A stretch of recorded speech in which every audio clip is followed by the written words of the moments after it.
আগের বছর স্বপ্নদ্বীপ, এবছর মৌমিতা।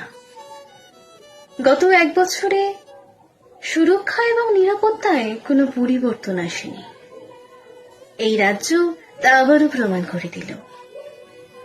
সেদিন বারান্দায় কোনো সিসিটিভি ছিল না, আজও সিসিটিভি নেই।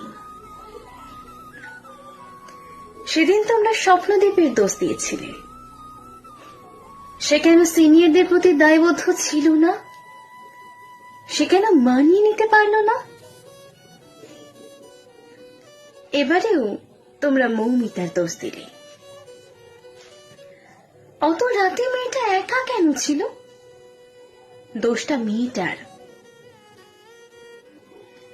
ঘটনাচক্রের দুটোই আগস্ট মাস, যে মাসে আমরা স্বাধীনতা দিবস পালন করি।